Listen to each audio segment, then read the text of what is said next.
हाँ, अगर साहब ये फरमाइएगा, क्या ओवर ईटिंग इंसान को जल्दी बूढ़ा कर देती है? ओवर ईटिंग ही तो दिल का आर्जा पैदा करती है। ये जो इसको हम उर्दू में अपनी जबान में बोलते हैं पुरखोरी, पुरखोरी ही से दिल का मर्ज पैदा होता है इंसान के जिस्म में। और ओवर ईटिंग के लिए हदीस में सख्त मुमानियत की गई है। ओवर ईटिंग बिल्कुल ना की जाए। वो जो 33.3% ग़िज़ा है बिलाल भाई, एक चपाती बनती है। एक चपाती कौन सा मुसलमान खाता है?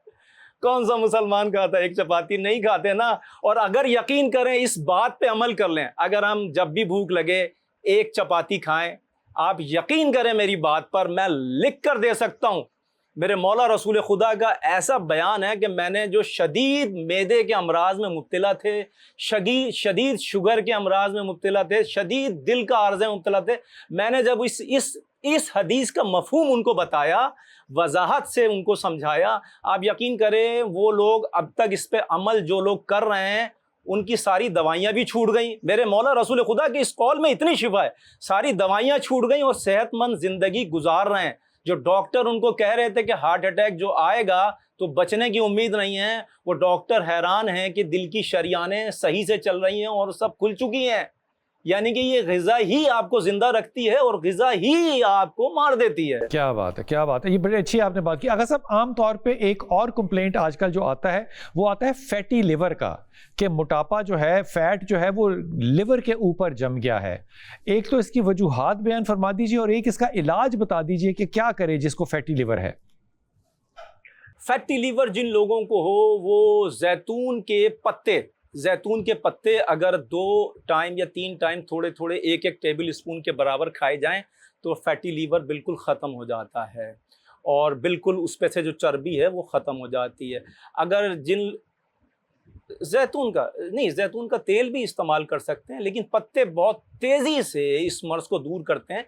जैतून का तेल इस्तेमाल कर लें। जैतून के तेल में बिलाल भाई मसला ये है कि यहाँ मिलावट इतनी है कि आप उसमें ढूंढ ही नहीं सकते। आप उसमें इतनी मिलावट है। वो जैतून का तेल कहा जाता है लेकिन होता नहीं है, उसमें पता नहीं क्या क्या चीज़ें मिला देते हैं। अच्छा, जैतून का फल मिल जाता है आजकल पाकिस्तान में, है ना, बॉटल्स में मिलता है। यूएई में तो बहुत आराम से मिलता है फल। अगर उसका खाया जाए ब्लैक वाला, नाश्ते में अगर 2 टेबल स्पून 1 टेबल स्पून निकाल के थोड़ा थोड़ा नाश्ते के बाद खा लें, आप यकीन करें ज़िंदगी भर सेहतमंद रहेंगे और लीवर पे फैट जमा नहीं होगा।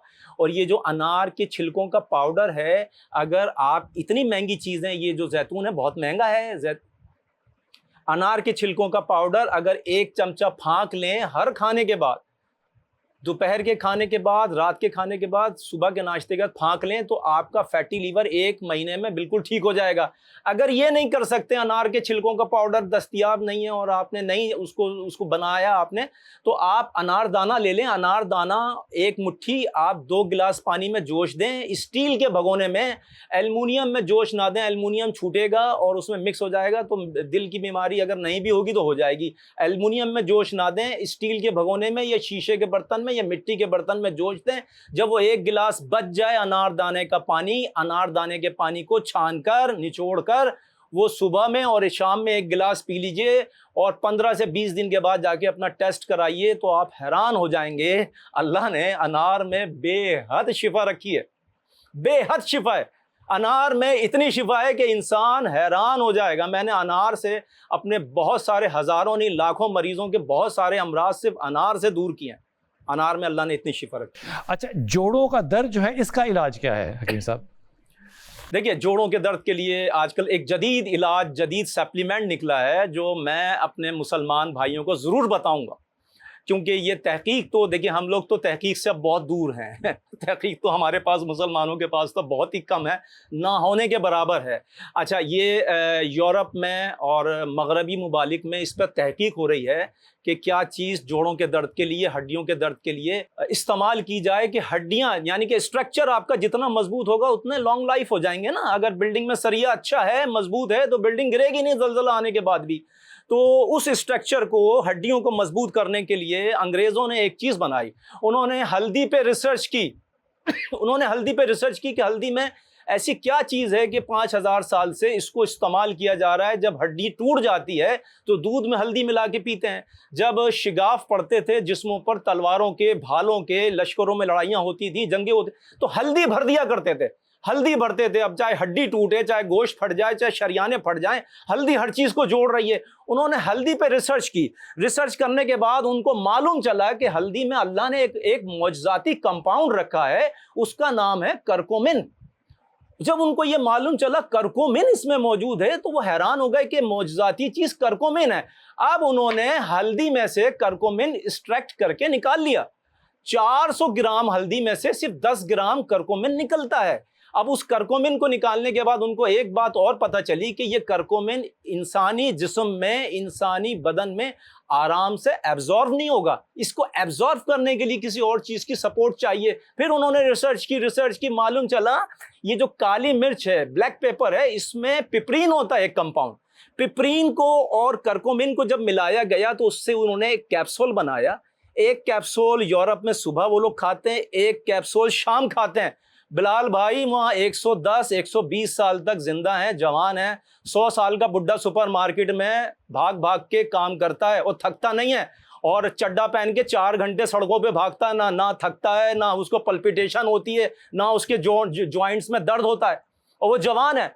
और हमारे यहाँ 35 साल 40 साल का नौजवान जोड़ पकड़ के बैठा होता है। बिल्कुल बिल्कुल, ये बात आपने बड़ी सही बताई। और पाकिस्तान में भी आका साहब ये जो सप्लीमेंट्स हैं ये अवेलेबल है। करकुमिन आपने बताया हल्दी में से होता है, ये पाकिस्तान में अवेलेबल है। मैं इसका नाम बताता हूँ। इस पे अगर लोग सर्च करेंगे तो लिखेंगे कि टर्मेरिक एंड पिपरीन, जी, टर्मेरिक एंड पिपरीन या करकोमिन एंड पिपरीन लिखेंगे तो यहाँ पर पाकिस्तान में कराची के अंदर, हब के अंदर एक कंपनी लगी हुई है, वो बना रही है, बड़ा अच्छा बना रही है। इसके अलावा मैं और 2-3 नाम ले सकता हूँ, लेकिन मैं लूंगा ही नाम। तो लेकिन यहाँ पर बन रहा है और यहाँ पर बिक रहा है, और यहाँ पे मैं अपने बहुत सारे बिलाल भाई, इसके प्रिस्क्रिप्शन पे लिखा है कि 5 हफ्तों में अगर आप ये कैप्सूल एक सुबह एक शाम खा रहे हैं, 5 हफ्तों में ज्वाइंट्स का पेन आपका खत्म हो जाएगा। इसके प्रिस्क्रिप्शन पे लिखा हुआ है। और मैंने अपने ज्वाइंट्स के मरीजों बहुत शुक्रिया, आपके साथ ये गुफ्तगू हुई और जी कर रहा था कि ये बात जो है वो आगे चलती चली जाए, क्योंकि ये अल्टरनेटिव जो मेडिसिन है, ये जाहिर है अगर हमारे पास इसकी इतनी रिसर्च एंड डेवलपमेंट नहीं भी है तो बाहर बहुत ज़्यादा है। और रिसर्च एंड डेवलपमेंट ये बताती है कि जो अल्टरनेटिव मेडिसिन है उसके लिए तो बाकायदा अब डॉक्टरेट जो हैं बाहर होने लगे। अल्टरनेटिव मेडिसिन के अंदर करकुरम जो कि हल्दी के अंदर है, हल्दी ज़्यादा खाने में भी डालें तो बहुत अच्छी बात है। और फिर सिनेमन जो गर्म मसाला है, ये सेहत के लिए इंतहाई मुफीद है। लेकिन ये दोनों की कॉम्बिनेशन में, और ये करते क्या है कि बॉडी के अंदर जो इन्फ्लेमेशन है, जो कि लाखों बीमारियों की जड़ है, इन्फ्लेमेशन को ये कम करता है, जिसकी वजह से फिर जोड़ों का दर्द भी अगर चला नहीं जाता तो कम से कम ज़रूर हो जाता है।